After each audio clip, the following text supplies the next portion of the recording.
Muito boa noite, bem-vindos ao Cogito, Ideias que Transformam. Estamos na 6ª temporada e hoje é o episódio número 8. Para falar sobre o que é que ganhamos com a medicina personalizada, temos connosco o professor Manuel Carrondo. Ele é cientista, é fundador e vice-presidente do IBET e é professor de Engenharia Química e Bioquímica na Universidade Nova de Lisboa. Professor, muito obrigado por estar entre nós. Obrigado. Tenha à vontade. Tem aqui um bocadinho de água, sempre quiser. Professor, medicina personalizada. Isso quer dizer que alguma coisa não está como nós desejaríamos na medicina não personalizada, que é a medicina atual. O que é que vê pode e deve ser melhorado? Veja, a medicina é uma prática artesanal, uma prática que se faz por cópia, por aprendizagem, como os maçons faziam catedrais, digamos assim, não é? Sabemos que Alcobaça, só o terceiro arquiteto é que conseguiu que aquilo não caísse, não é? E, portanto, de alguma forma, o que isto significa é que tem estado sistematicamente atrasada em relação à ciência de base que podia usar.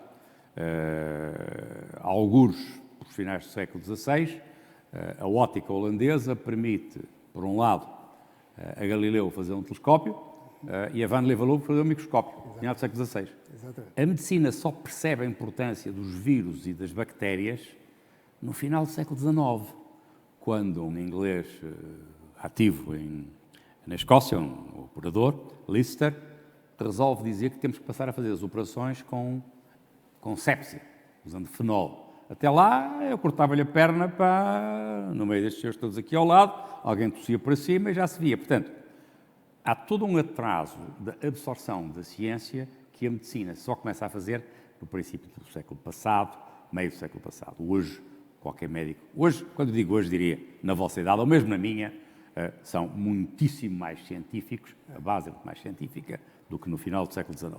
E, portanto, estamos num progresso, estamos num caminho que nos leva, nesta altura, eu não curo praticamente nada. O meu colesterol é mantido mais ou menos constante porque eu pago a uma companhia qualquer para me dar umas pastilhas. Com um bocado de sorte e as vacinas, fizemos prevenção. As vacinas, aliás, são um dos aspectos mais importantes da evolução da saúde humana, juntamente com o saneamento básico, que é a responsabilidade da Câmara aqui, por exemplo. Não é? E num ou noutro caso, curo. A ideia da medicina personalizada é que será mais fácil curar mais gente. Curar de facto e não meramente manter estável. Mas não é suposto que nós sermos todos iguais? Porquê é que há necessidade de personalizar a medicina? A ver, precisamente porque não somos todos iguais. Ou seja, nem sequer as impressões digitais são iguais, senão não as usávamos como maneira de nos reconhecermos, digamos assim. Ou, agora, as novas formas de usar o olho, ou seja o que for. Não é? A maior parte de nós é igual, 99, qualquer coisa, não é?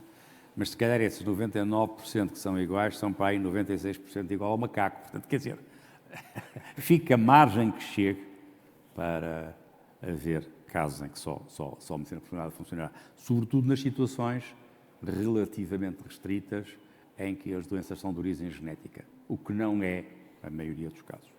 Então o que é a medicina personalizada? Eu tenho uma noção um bocadinho mais larga da medicina personalizada do que dizer é aquela que só se faz para um indivíduo. Por exemplo, nós estamos ativos há muitos anos em terapias génicas e em terapias celulares. E há um bocadinho a ideia de que a medicina personalizada é aquela que só funciona com as chamadas terapias celulares autólogas. Eu tiro um bocado de si, replico não sei o quê, garanto que fica bom e reinjeto. Se a vez de ser autóloga for alogeneica, portanto for feita a partir meia dúzia de amostras de meia dúzia de indivíduos e eu fizer um produto que vale para 500 pessoas e já não para uma só, do meu ponto de vista, isso ainda está muito próximo da medicina personalizada, porque o que ela vai fazer é atuar sobre uma caracterização muitíssimo mais fina da, chame-lhe doença, de uma forma muito geral, não é? Do que antigamente. E, portanto, é personalizada nesse sentido. É um fato por medida? Para cada paciente? De alguma forma, mesmo que o fato não seja completamente por medida, o que é evidente é que quando você entra no sítio vai ser codificado de tal maneira que lhe possam enfiar talvez não precise do casaco por medida, mas precisa das pernas, por exemplo, das calças, ou coisas assim do estilo. Nós temos a sorte de trabalhar com gente que está muito avançada nessas atividades, uns colegas meus dos períodos áureos da terapia génica, já do século passado, finais da década de 90, que são hoje os tops do programa de medicina personalizada do Hospital Charité em Berlim, que é um dos grandes da Europa, Charité, Karolinska, Erasmus, enfim. Não há nenhum doente que não entre lá que não seja completamente varrido do ponto de vista genómico. Portanto, a capacidade de perceber aonde se vai é muito maior. O diagnóstico está por trás deste processo todo. Okay. E o diagnóstico é muitíssimo mais fundo do que era há 50 anos. Mas o conhecimento é o conhecimento do DNA ou o DNA é apenas a genética é apenas uma pequena parte da equação? É RNA. Há N situações que são você tem uma série de situações que são o que se chama pós-translacionais, portanto, o DNA não codifica tudo, açúcares, pequenos acrescentos de metilo, não sei aonde. Epigenética, não é? Exato, entramos na zona da epigenética e, portanto, não é só DNA. É evidente que todas aquelas coisas que a gente chama ómicas, não é? As metabolómicas, as genómicas, as proteómicas, as não sei quantas mais ómicas, são parte desta capacidade. Mas olha, para quem nos está a ouvir e a ver e que não conhece bem, está-me a dizer que há um hospital em Berlim que está muito avançado nesta área. Pode dar alguns casos concretos do que é que eles estão a fazer agora para nós percebermos um bocadinho melhor? Portanto, deixe-me falar, por exemplo, de cancro. Toda a gente muito bem. Okay? Porque, infelizmente, na maior parte dos cancros, o cancro ainda ganha. Pode demorar 5 anos ou 10, ou raramente o curamos ainda. Em alguns casos, mas poucos. Não é? Algumas das empresas grandes que estão à procura de curas para o cancro, com as tecnologias que agora estão na moda, os CAR-T, portanto, os Chimeric Antibody Receptor T-cells, né? No fundo, o que elas estão a fazer é, após a fase em que o doente é tratado, elas acompanham-na ao longo de anos, porque o que vai acontecer é que ele curou aquele cancro, mas agora, uns tempos depois, aparece uma metástase que vai evoluindo daqui para acolá, e, portanto, a capacidade de ir buscar todos os dados, obviamente do foro bioquímico, biofísico, etc. E de agora, com inteligência artificial, tudo o que você quiser mais, organizá-los de uma forma que nos façam perceber isto, de alguma maneira eles estão a fazer investigação aplicada em cancro, seguindo as metástases todas de 600 doentes, 800 doentes, 1500 doentes. É evidente que é preciso um fogo enorme de capacidade de fazer isso, é preciso um fogo enorme de tradução das bases todas, dos resultados todos que obtivemos, para lhe dar algum significado. Mas isso é o que está a acontecer. E isso permite curar aquilo que vai acontecer ou permite até antecipar o que vai acontecer e tomar medidas preventivas? A ver, é mais ou menos evidente que se eu conseguir antecipar o meu cancro de cólon com uma colonoscopia, tenho muito mais sorte do que um desgraçado que tenha um cancro assintomático de pâncreas. Como aquilo não dói nem faz nada, em geral, quando se dá conta, está perto do fim. Não quer dizer que não tenha algumas hipóteses, mas a colonoscopia tem dezenas de anos. Não é?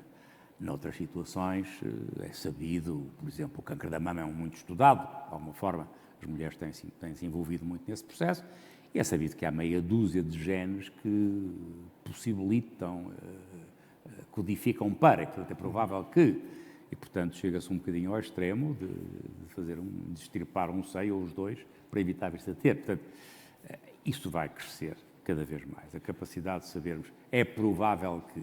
Agora, até que aconteça, acho que não vale a pena estarmos a operar-nos a tudo antes de que aconteça. Nós estamos a falar... É perto de estar em cima de... Portanto, nós estamos a falar de uma medicina preventiva em oposição à medicina curativa que praticamos hoje em dia, é disso? A preventiva, no fundo, em alguns casos já tínhamos, como digo, por causa das vacinas, por exemplo, estou a prever, a garantir que não vou ter uma doença qualquer depois da manhã. Neste caso, é simultaneamente uma antecipação de um facto possível ou provável e, a partir daí, estar suficientemente em cima do acontecimento para o atalhar. Mesmo nas situações correntes de hoje, em que não estamos ainda aí, mas, apesar de tudo, já há uma quantidade enorme de ensaios que são feitos num IPO, ou numa Champalimau, ou hospitais de alguma qualidade, não é? No fundo, já é isso que se sabe. Se eu for acompanhado desde cedo, tenho muito mais hipóteses, que é o que está a estudar nesta altura, o que é que o Covid trouxe de efeitos maléficos. São pessoas que não tiveram a capacidade de ser tratadas porque não chegaram lá a tempo. Já estamos, de alguma forma, aí. Entramos nessa área. E agora vai crescer. Não há qualquer dúvida sobre isso. Isto é diferente da chamada medicina de precisão. Não necessariamente. Tudo depende. Vamos ver. O problema das palavras é, se ficarmos aqui 10 minutos a discutir o que quer dizer a palavra, a medicina de precisão, de alguma maneira, significa quase a mesma coisa, exceto se formos falar dela de um ponto de vista cirúrgico, por exemplo. E então não quer dizer nada que estamos aqui a dizer. A cirurgia executada com lasers e mais não sei o quê, pode ser que é medicina de precisão. Não é provavelmente personalizada nesse sentido. Certo. Qualquer pessoa faz o mesmo tipo de, sei lá, de stente enfiado aqui, não sei como, não é? Portanto, a medicina personalizada assenta Sobretudo no diagnóstico, no diagnóstico, exatamente. do Portanto, indivíduo, potencialmente do doente, e a partir daí um acompanhamento. se nós conseguirmos aumentar a nossa capacidade de diagnóstico e de fazer diagnósticos regulares, como por exemplo aumentar o número de sensores que nós temos no corpo, já temos alguns, podemos dar passos ainda mais fortes neste caminho. Eu estou convencido que o que vai acontecer é um pouco isso, até ao ponto de que as pessoas se fartarão um bocadinho de ter sensores a mais e dirão, já cheguei ao limite, está a ficar exagerado. Não estamos ainda nessa fase, não é? Mas, mesmo, por exemplo, aqui há tempos estava a ler uma proposta que tive que avaliar para a União Europeia, de uma situação que está na fronteira entre as duas. Há cerca de 1.700 transplantes de pulmão por ano nos países ditos desenvolvidos. Poucos. Coisa altamente complicada, como é evidente, e em regra cerca de metade não são bem-sucedidos. E sabe-se mais ou menos porquê. Não tem que ver com o grafo de Westerholz, todas as situações, mas sabe-se mais ou menos porquê. E esta empresa propõe-se fazer um tipo de célula, portanto, terapia celular, que garantiria que de 50% de sucesso se passaria para os 95, 98. Para 1.700, se eu fizer, lá está uma situação allogeneica, para mim isto é personalizado. O número que estamos a falar é suficientemente pequeno. Não tem que ser estritamente o fato feito, digamos assim. Não é? Okay. Eu li um artigo em que dizia que o médico de família do futuro iria ser a sanita.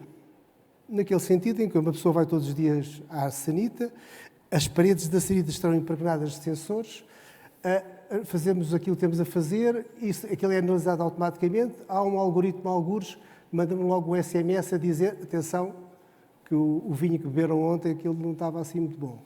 É disto Primeira vez que eu fui ao Japão, há talvez 45 anos, eles já tinham sanitas altamente avançadas. De tal maneira que a primeira vez que entrei a Badelas tive que fazer uma série de contas para perceber como é que ele funcionava. Não é? E, portanto, é óbvio que algumas coisas serão detectáveis dessa forma. Por outro lado, não podemos esquecer que quer a urina, quer as fezes, são degradações de processos bioquímicos que já ocorreram. E, portanto, que deixarão ficar ideias, malhas, nós usamos em análise, como é evidente, não é? Mas que não é bem a mesma coisa que se eu fizer uma análise de sangue, por exemplo, uma análise de plasma. Portanto, é possível que venham a ficar progressivamente mais elaboradas e depois, se tiverem 50 circuitos ao lado, dir-nos-ão, faça isto ou toma aquilo, talvez, não sei se é o fim da linha. Outra opção é este sensor estar dentro do nosso corpo e estar sistematicamente a enviar informação para uma base de dados que nos vai monitorizando ao longo da vida, não é? Sim. Neste momento, o que já temos já é um número excessivo de informação. Okay. E, portanto, quanto mais informação adicionar, mais necessidade tem de lhe dar algum sentido em algum lado. É óbvio que com a expansão da cloud, com essas coisas todas, e com as ferramentas que estão a aparecer, não diria só provável, mas é quase certo que isso vai acontecer, digamos assim. Mas não tenho a certeza se vamos precisar de instalar 50 sensores. Não é? Tinha um amigo meu há 50 anos atrás que dizia porque é que os homens, em vez de terem peito que não serve para nada, não têm aqui um contra-rotações e lá não sei o que mais. Portanto, há muitos sensores que já temos, outros que ainda não estão cá. E, portanto, algumas das análises que já podemos fazer não precisam de sensores no sentido estrito do termo. Não é? Podem ser feitas online, digamos assim. Mas isso vai contribuir para a informação. Não sei até onde é que chegaremos, porque dependerá enormemente da sociedade que tivermos a seguir. Depende das suas palavras que há uma preocupação da sua parte em relação a um certo limite de controle. O que é que te preocupa verdadeiramente? Eu não estou provavelmente a falar em limites, estou a falar até onde é que se levam as coisas. A sociedade tem necessidades múltiplas E, portanto, até que ponto é que a proteção do indivíduo, no fundo é isso que estamos a falar, não é? Vai tão longe ou a sociedade está disponível para pagar, montar um sistema, uma rede, um processo, quando ao mesmo tempo temos, sei lá, 2 milhões de pobres. Portanto, acho que a questão vai ter sempre que ver com como é que se usam os recursos, de onde é que se chegará, não é?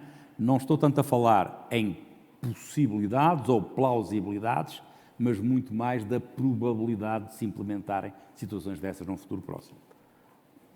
Muito bem. Professor, uma das questões de ciência mais fortes que eu já vi aqui nas nossas conversas do Cógito foi a ideia do dataísmo, de que nós somos sistemas de informação. Em primeiro lugar, a nível genético, mas também as emoções, os sentimentos, tudo isto são sistemas de informação. O professor é professor de bioquímica. E a última análise... Sou mais professor de engenharia do que de bioquímica. A engenharia tem a vantagem de estar habituado a gerar ou a gerir a complexidade, não é? Okay. Que é aquilo que nós julgamos que fazemos. E a última análise, nós somos física, não é? Nós somos eletrões à volta de um núcleo. Como é que um cientista de biologia olha para o corpo humano sabendo como é que funciona a física? Veja, as pessoas falam de biofísica, peço desculpa, de bioquímica, porque toda a gente hoje estuda bioquímica. E como é evidente, não é só o corpo humano que é uma enorme fonte de informação. Uma simples célula humana tem N receptores. Humana ou animal, desse ponto de vista, se for um cão ou uma galinha, não é tão diferente como isso, não é? Tem N receptores e 50 pathways, 50 caminhos de detecção. A própria célula, sozinha, já é uma enorme fonte de informação. Mas não é só fonte de informação, ela é ao mesmo tempo o motor da vida e o processo da vida. Claro. Portanto, isto não se reduz à informática, no sentido de estar a informar que há atuação sobre a informação. E essa está permanentemente a funcionar. E as pessoas falam muito em bioquímica, mas esquecem muitas vezes biofísica. A velocidade com que dentro de uma célula se passa, porque uma célula fabrica milhares de moléculas de proteína por segundo. Para que isso aconteça, você tem que empacotar milhões de aminoácidos, não é?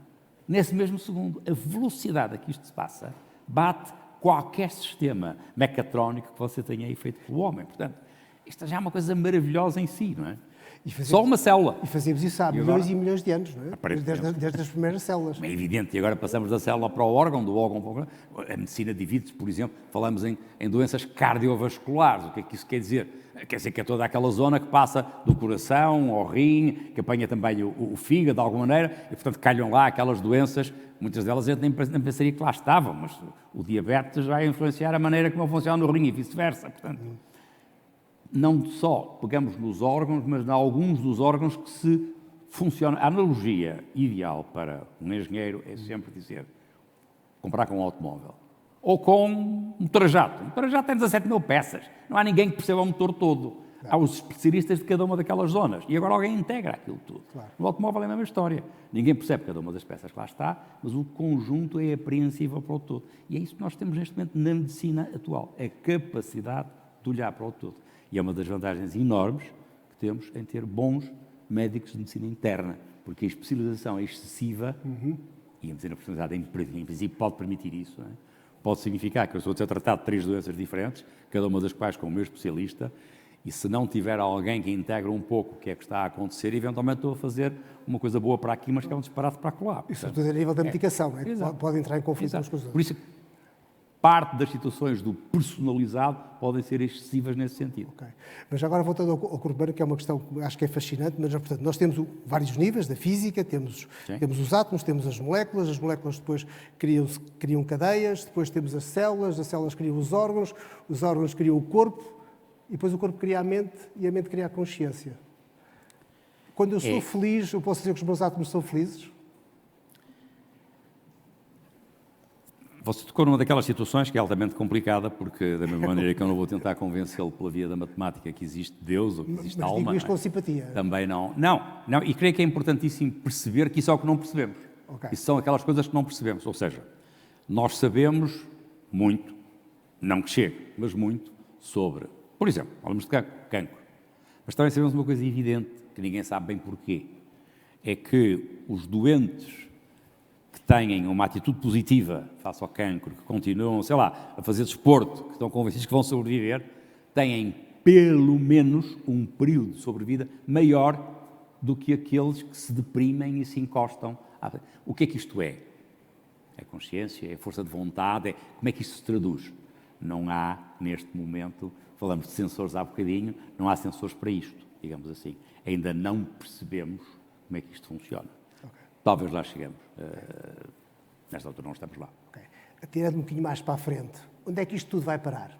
Nós vamos conhecer, mais cedo ou mais tarde, como é que a vida funciona e seremos capazes de a controlar, de a manipular, de a recriar, de refazer e podemos chegar a limites que agora são inimagináveis? Vamos ver. Estamos a falar não apenas de medicina, mas de ciência. Sim. A ciência tem ido enormemente à frente, mas nem sempre os avanços da ciência são necessariamente positivos. Estamos a perguntar se vamos ou não usar armas nucleares depois da manhã, não é? Manifestamente foi um caminho, não sei se é errado, se não, mas é um caminho que não é gostoso, não é? Aqui temos situações certamente parecidas. Há neste momento situações bem conhecidas. Eu já seria capaz de gerar, eu não sei que chegue, digamos assim, mas uma boa equipe de genética e genómica humana já seria capaz de gerar um feto que tivesse características, sei lá, de inteligência ou de não ter a doença A, B e C. No fundo, estamos a falar de coisas que são consideradas moralmente, eticamente, o que se queira, são consideradas ainda não aceitáveis. Portanto, já temos dessas. Se já temos dessas, é mais ou menos óbvio que a probabilidade de termos muito mais estará aí, não é? E depois a questão é saber como é que gerimos essa capacidade. Até agora, na maior parte dos casos, pelo menos os cientistas mais avançados têm tido o cuidado de se pôr claramente contra situações de excesso de utilização do conhecimento. Mas nada nos garante que não seja já a ser praticado em algum lado, digamos assim, não é? Claro. Ou que não venha a acontecer. Claro.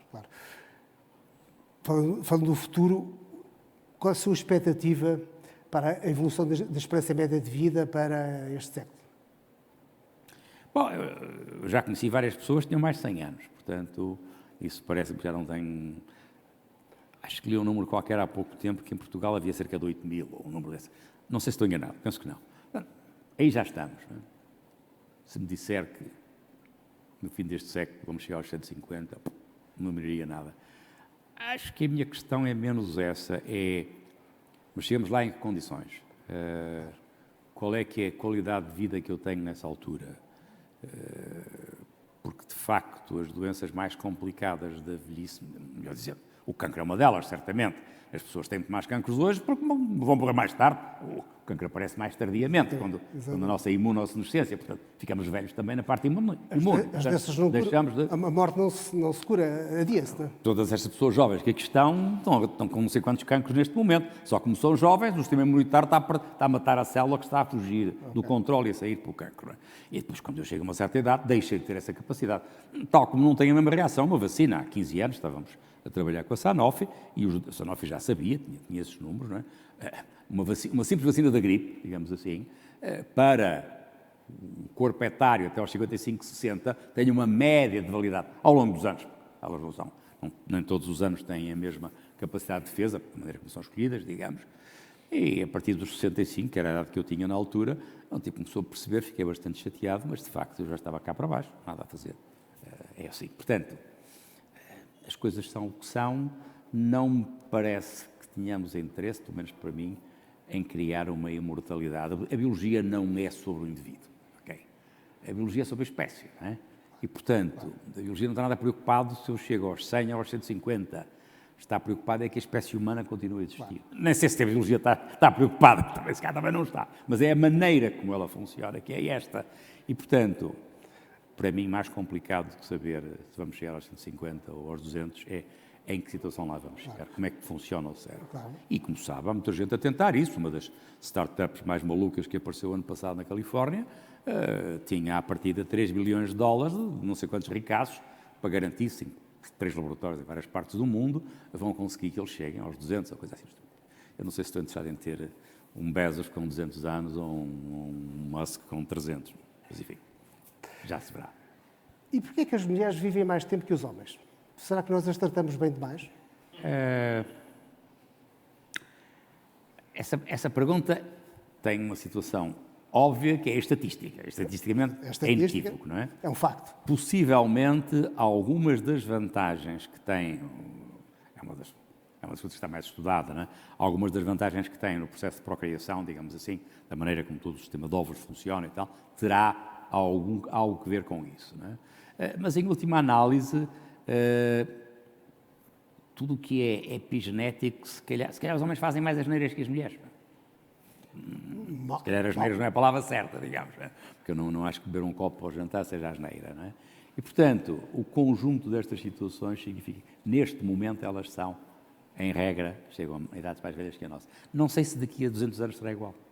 Não, há algumas razões possíveis para isso, mas nada garante que não se possam arranjar maneiras de corrigir isso. Há uma teoria de que o cromossoma X está a desaparecer e, portanto, sim, daqui a muitos anos só há mulheres. Sim, há 50 teorias de todo esse tipo. Eventualmente, há muito tempo se diz que os homens não servem para nada, do ponto de vista da procriação africana, já não estão cá a fazer coisa nenhuma, é verdade, não é? Mas, apesar de tudo, uma das razões, não só as razões, são quando há as correlações e as causas. Isto não é uma causa, é uma correlação simples, não é?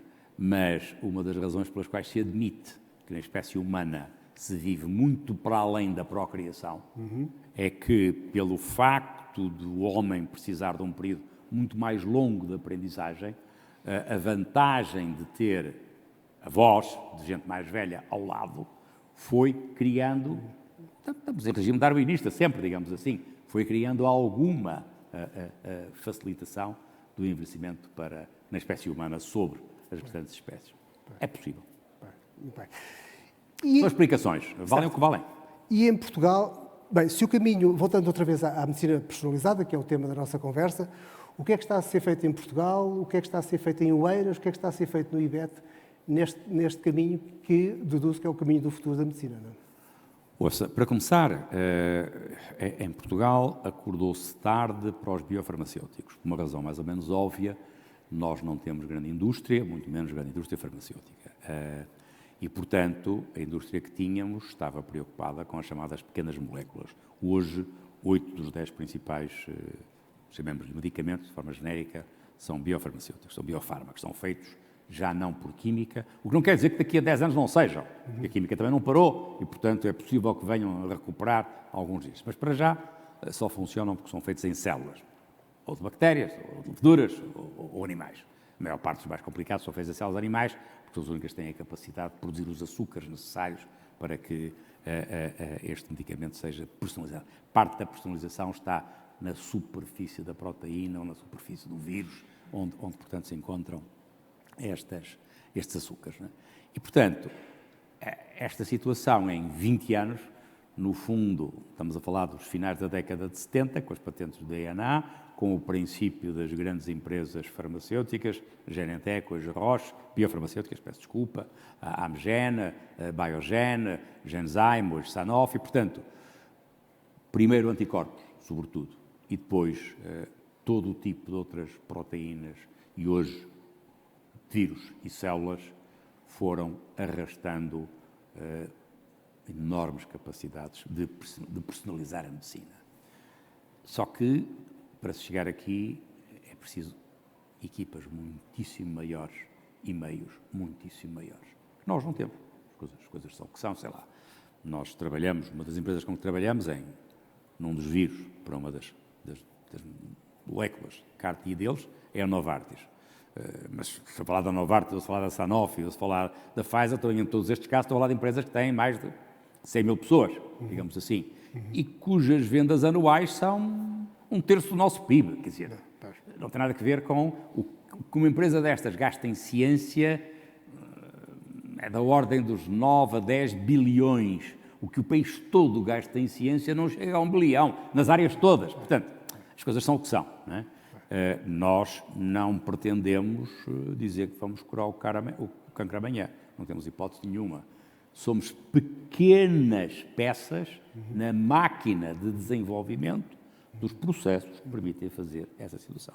E aí tivemos a sorte de ter arrancado, quando ainda ninguém acreditava nisso. Lembro perfeitamente quando fui para os Estados Unidos, para o MIT, fazer a sabática nesta área, o que os meus colegas me diziam: és maluco, pá, não vais perder tempo, nunca traz dinheiro para fazer isso em Portugal, pá, a não ser que queres é ficar lá, queres ir embora e tal, não sei o que mais. É evidente que o que fazemos é limitado, fazemos tanto quanto podemos, tanto quanto conseguimos, mas somos uma pequena peça de engrenagens muitíssimo maiores. E não há nenhuma hipótese de pensar que vamos ser diferentes disso. O país não tem capacidade para isso, mas são que são. Foi nessa altura que fundou o IBET? Pois, a ideia do IBET nasce numa das minhas sabáticas no MIT, precisamente, 84, 85, e fundei 87, 88, uma coisa assim no estilo. E andamos 30 anos a moer castanhas, digamos assim, a viver de muito pouco. Não é? Hoje, felizmente, conseguimos estar numa área. Tivemos sorte em algumas das apostas que fizemos, não tenho dúvida nenhuma. O trabalho é muito necessário, mas a sorte ajuda. Não é? Conseguimos encontrar parceiros francamente bons que nos obrigavam a sair da nossa zona de conforto e, portanto, a partir os dentes todos para conseguir dar volta aos desafios. E foi isso que nos trouxe hoje 90 e tal % da atividade que fazemos na área da saúde é com empresas estrangeiras e com grupos estrangeiros. Algumas com portugueses, mas pequeno, residual em termos de valor. Muito bem, vamos abrir o debate ao público. O público está aqui presente, mas também para quem está online. Há aí um microfone. Quem quiser fazer uma questão, por favor, identifique-se e fale para o microfone, como nós estamos a gravar. Então, podemos começar pelo público online. Depois, se o público aqui presente quiser falar, ali é o João.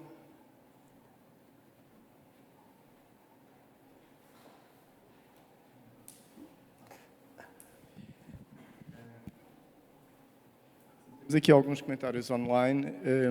Um deles prende-se com a capacidade do sistema de atuar, ou seja, uma coisa é a capacidade técnica, outra coisa depois é a prática.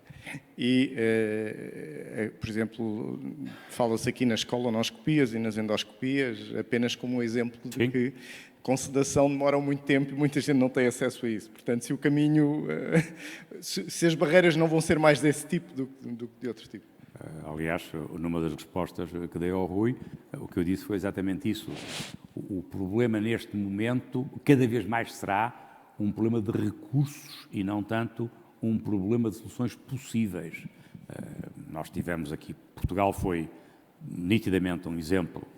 Primeiro, o ministro Macedo, na altura ministro da Saúde, negociou com uma empresa, a Gilead, que as vacinas, digamos assim, que eles tinham, um produto não era vacina, era um antiviral, que eles tinham para controle da hepatite C, só para já, tinha um preço suficientemente mais baixo e depois só era pago se tivesse bons resultados. Não é? Isso funcionou. Hoje é uma prática que existe, que enfim, começa a ser espalhada a muitas das empresas que têm produtos que valem, que são vendidos por 2 milhões, 3 milhões.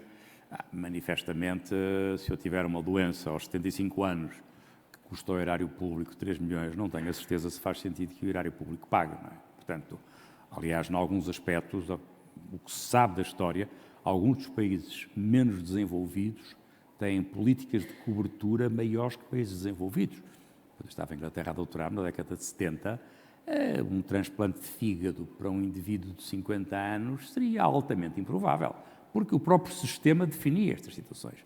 É claro, para termos a capacidade de fazer isso, temos de ter uma democracia bastante estabilizada, porque quando temos, sobretudo, populismos, e nós somos muito menos democráticos, muito mais populistas, ter opções duras é mais difícil. E, portanto, as pessoas passam entre os pingos da chuva ou com umas pulgas, uma cunha aqui, uma saída acolá e lá se vão safando. Isso não é uma porção a proporcionar de recursos.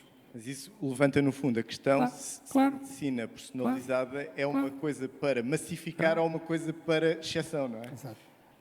Ouça, voltamos ao mesmo. Depende da capacidade que as sociedades modernas tenham para fazer estas coisas mexer.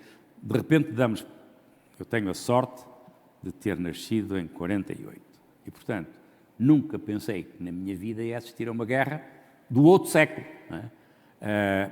E é mais ou menos evidente que quando isto começa a ser possível e eventualmente se fala num bloco China, Rússia, Irão, não sei o que mais, bom, toda a gente está a falar, vou gastar um bom bocado mais em defesa. Se eu for gastar um bom bocado mais em defesa, não gasto noutras coisas. Não há nada a fazer. Os recursos não são infinitos. Mas o que é facto é que a riqueza gerada no mundo tem vindo a crescer substantivamente. E, portanto, nada garante que me passe a ser mais barato não sei quantas outras coisas e, portanto, haja mais recursos para aqui. Vai depender enormemente de para onde é que a manta puxa. E vai depender, certamente, dos países. Houve aqui um caso há um ano e pouco atrás, de uma miúda, na altura, bem me lembro, houve um peditório público, inclusive, para um destes tratamentos que custa 2 milhões. Não é?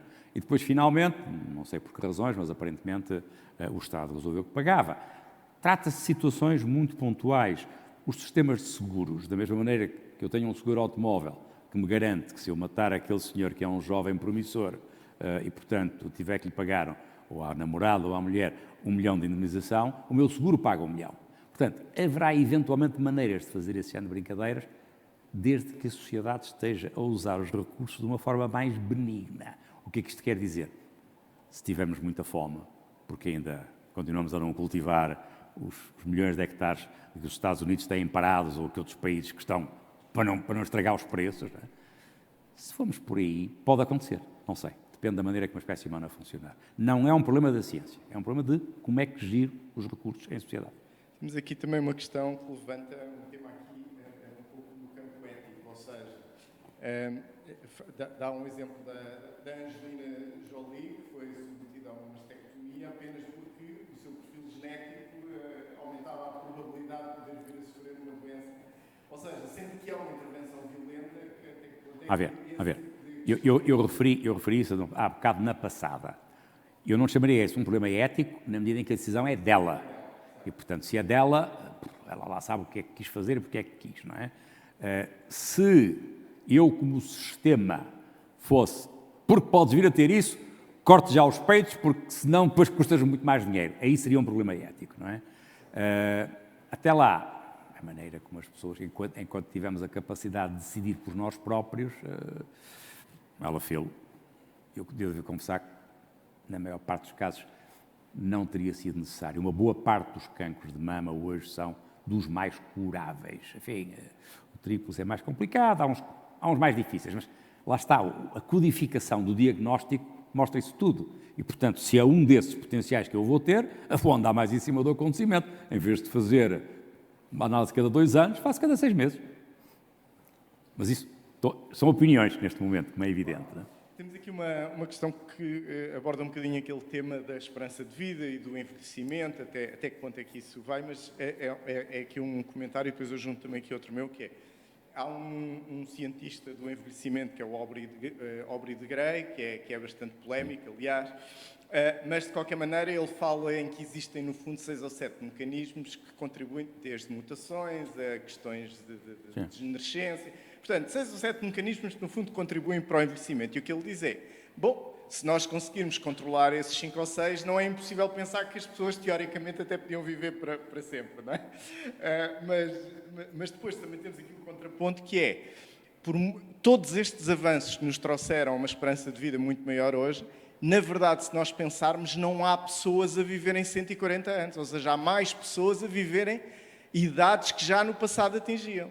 Mas não há pessoas a viver muito mais do que antes se vivia, não é? Vamos lá ver.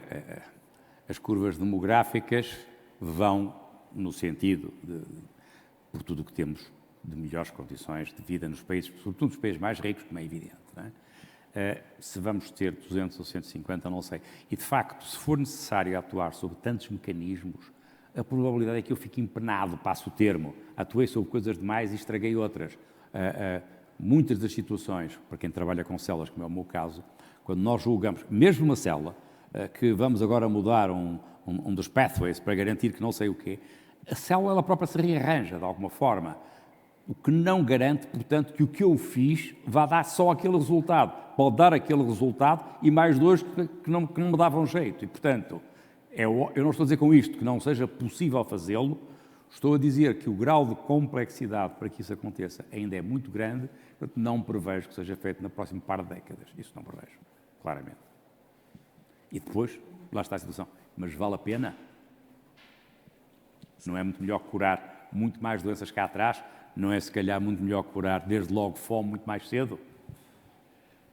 Certo, o ponto do Aubrey de Grey, penso eu, que eu já li o livro há algum tempo, é que ao fazer-se isso, ao estender-se a vida, também se melhora a qualidade de vida. É um bocadinho isso que ele diz. Mais? Está aqui uma questão. Ok, muito boa noite. Daqui Inês Castro Ferreira.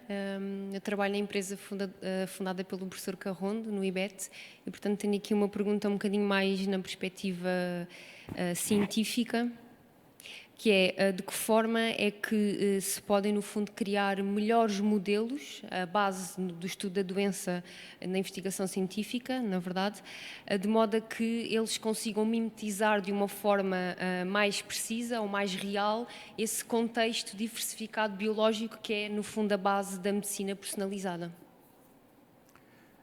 A tentativa de criação de modelos tem décadas, digamos assim. A maior parte delas começávamos por modelos de ratinho e coisas assim do estilo.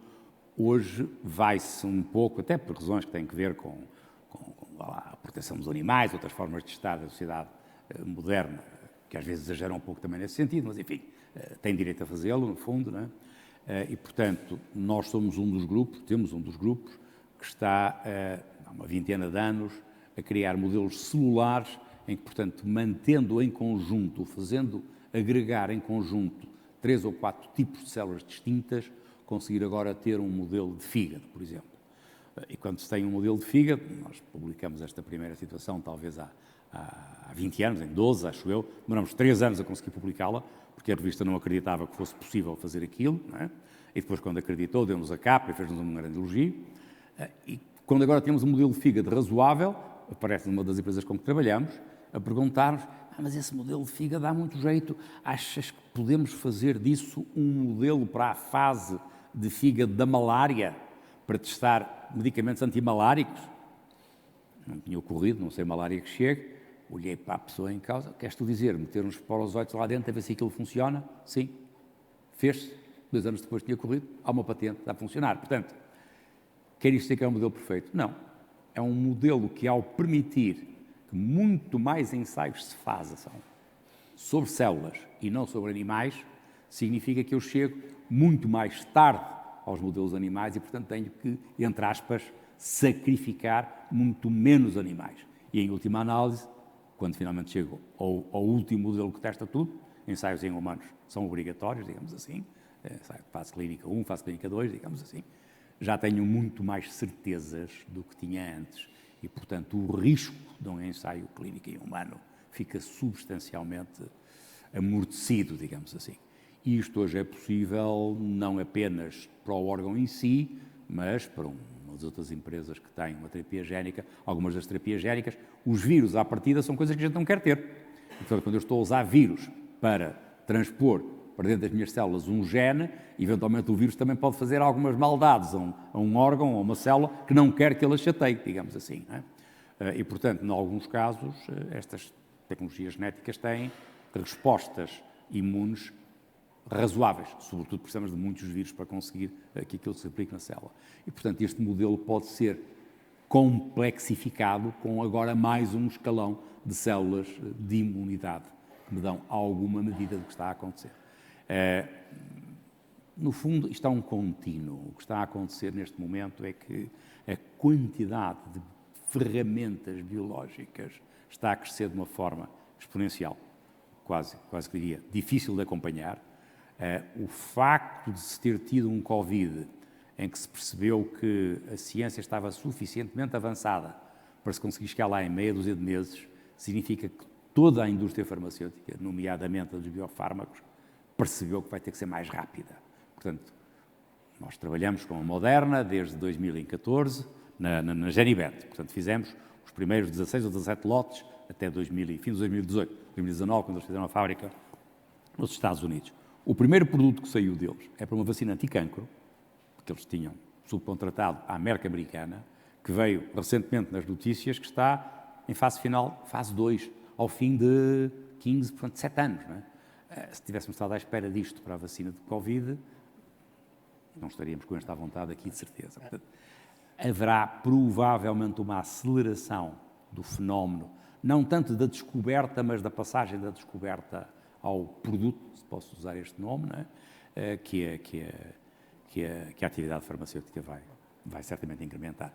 E, ao mesmo tempo, os reguladores vão permitir, porque desde que a informação científica seja suficiente, os reguladores já tinham feito isso muito antes. Lembro perfeitamente quando os meus colegas, parte deles tinham saído do MIT, eram mais novos que eu, eram alunos quando eu estava lá como professor visitante, que foram para a Genentech. Nas primeiras fases, quem sabia tudo sobre a molécula, quem sabia tudo sobre a doença, era a Genentech, não eram os reguladores. Os reguladores tinham que acreditar na informação científica deles, que evidentemente, se tivessem sido desonestos, teriam morrido na fase seguinte. Portanto, não pode ser esta capacidade de ser transparente com a informação científica que se tem, é obrigatória. E é isso que está a acontecer cada vez mais. Está-se a começar a admitir que se vai discutir um produto muito antes de ser o dossiê todo. Porque para chegar ao dossiê todo posso demorar 4 ou 5 anos, começar a discuti-lo aos 2, posso mais facilmente chegar lá. Vai acontecer, está a começar a acontecer. Muito bem. Temos outra pergunta? Boa noite, o meu nome é João Magalhães. Eu achei curioso aquele reparo que fez em relação à atitude que as pessoas têm perante o cancro e, apesar de não saber o suficiente, segundo o que disse, qual é a sua opinião pessoal acerca do porquê acontecer isso? A atitude positiva versus negativa? Eu não sei o suficiente para poder dizer mais do que o que disse. Ou seja, tudo o que sei, e essa é uma das coisas que uso para mim próprio, eu sou um tipo estressado, estou sempre a pensar o que é que pode acontecer de mal no IBET daqui a 3 anos, e mais não sei o quê, tentar evitar. Tive uns períodos em que não consegui pagar os ordenados os meses todos, tive que saltar de vez em quando, não é? Portanto, não sei exatamente o que é que isso tem sobre o sistema. Sei que, para mim, não me deixa deprimir muito tempo. Eu digo sempre, a minha depressão não dura mais que uma tarde, porque no dia seguinte tenho que estar fora disto, não dá. Não é? Em parte porque sabemos isso, a capacidade de ser positivo em relação ao que temos. O que é que isso movimenta lá dentro? Não tenho a certeza se já se sabe, não tenho a certeza se saberá tão cedo, mas a capacidade volitiva tem que vir de algum lado também, não é? Manifestamente será do corpo que eu tenho. Não é? E como tal, pode ser que alguma das coisas no cérebro que faz as tais ondas de tenho que bater nesta coisa, tenho que sobreviver a isto, traduza algo que neste momento se desconhece completamente. Mas é sabido que funciona razoavelmente. Ali mais uma. Sim, online há aqui uma pergunta, mas no fundo é muito parecida com esta, porque o que aqui pergunta é se, no fundo, se o bem-estar psicológico também não é biologia, não é? No fundo vai dar a isto. Vamos ver, aquilo que chamamos a psicologia passa de todo o cardiovascular, mais não sei quantos outros, e o cérebro que está no todo, não é? E, portanto, manifestamente que algo se passa por aí, não é? Como, falamos de complexidade antes, essa fase da complexidade, quando há bocado falava que tudo isto é informática, não é? Essa fase de complexidade, eventualmente, é aqui uma cloud qualquer, não é? Que o sistema tem, onde se conjugam essas coisas todas que neste momento vagamente detectamos, mas não sabemos de maneira nenhuma. Em muitas das atividades que fazemos hoje é fácil ter o que nós em engenharia chamamos atitudes mecanísticas. Eu sei exatamente o que acontece nesta reação e, portanto, no interior de uma célula, nós trabalhamos nisso há mais de 20 anos, eu sei as 600 equações para os processos principais que se passam no interior da célula. Isso é mecanístico. Mas, por exemplo, ainda não sei como é que agora, no fim daquilo tudo, a célula mete um radical metilo, epigenética, ou mete um dado açúcar e não outro. Isto ainda é caótico, ainda não é conhecido o mecanismo. Portanto, sistemas tipo fuzzy lógicos dão para integrar as duas e tirar daqui um modelo que funciona, mas não explica tudo ainda do ponto de vista mecanístico. Portanto, há muita coisa aqui que ainda não é mecanística. Não sei se alguma vez será, mas eventualmente será percebida ou apreendida progressivamente melhor. Estou convencido que sim. E já agora, que falou em epigenética, eu pergunto, esta fui eu que me lembrei, que é, até onde é que a epigenética, na verdade, dá o seu contributo para a transformação das pessoas? Ouça, É evidente que muita da epigenética resulta da forma como vivemos. É perfeitamente conhecido situações claras, quando há coortes que são estudadas ao longo de muitos anos, não é? Em que comportamentos diferentes trazem. Vamos ver, feliz ou infelizmente, todos sabemos que se eu fumar, não precisamos estar a falar hoje, já estaríamos a falar assim há 30 anos, provavelmente, não é? Se eu for um fumador razoável, a probabilidade de ter não sei quantas doenças é francamente maior. Portanto, porque eu estou a cometer um ataque, uma agressão a todo o meu sistema ao longo de anos, várias vezes por dia. Portanto, a epigenética vai traduzir isso, não é? Temos problemas parecidos, mais difíceis porque são mais globais, com alguns dos casos de poluição, em alguns casos são bem conhecidos, digamos assim, não é? O efeito que têm está lá.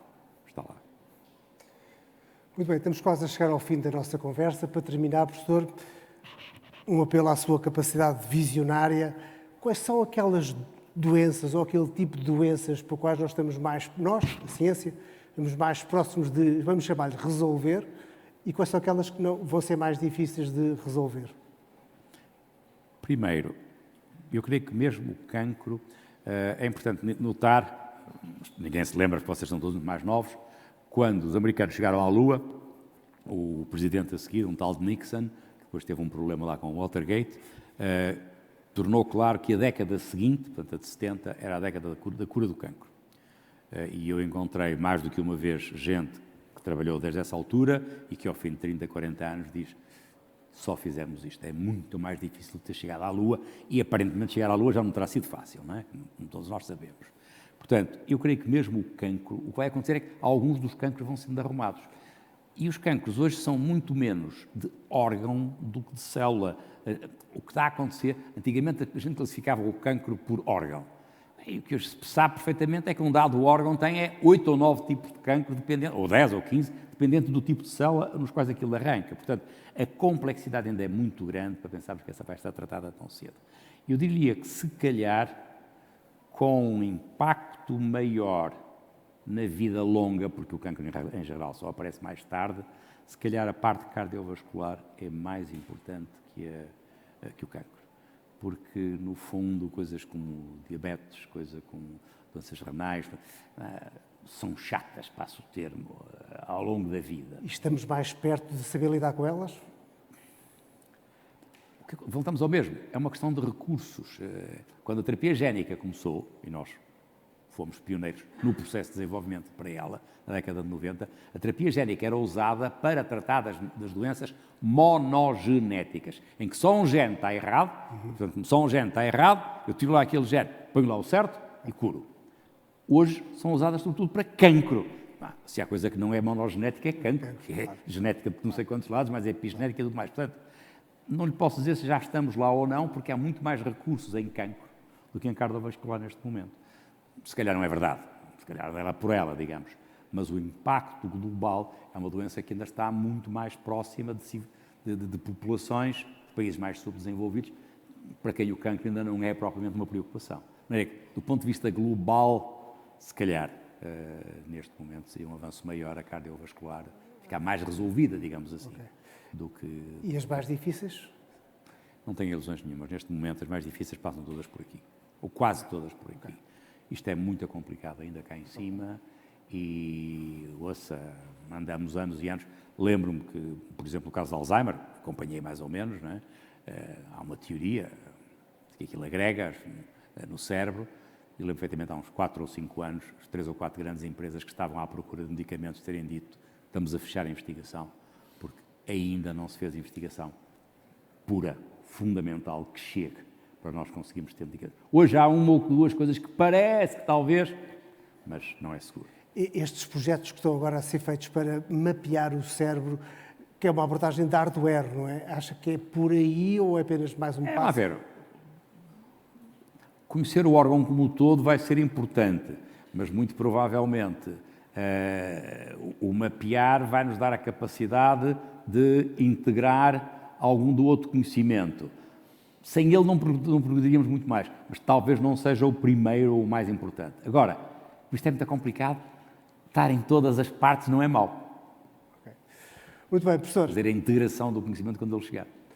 Muito obrigado. Foi um prazer enorme estar aqui Obrigado, consigo. o prazer foi meu. Muito obrigado Espero também a que- vocês que vieram cá e que eles estiveram Para aqui alguns de também. vocês, algumas destas coisas ainda venham a valer a pena e sejam possíveis na sociedade que gostaríamos de criar mais justa e com mais acesso a soluções de saúde. Espero bem que sim. Obrigado. E, portanto, muito obrigado a todos. Para a semana estamos aqui com um tema sobre biologia. Isabel Gordo, do Instituto Gulbenkian de Ciência, vai falar sobre e se a próxima epidemia vier das bactérias.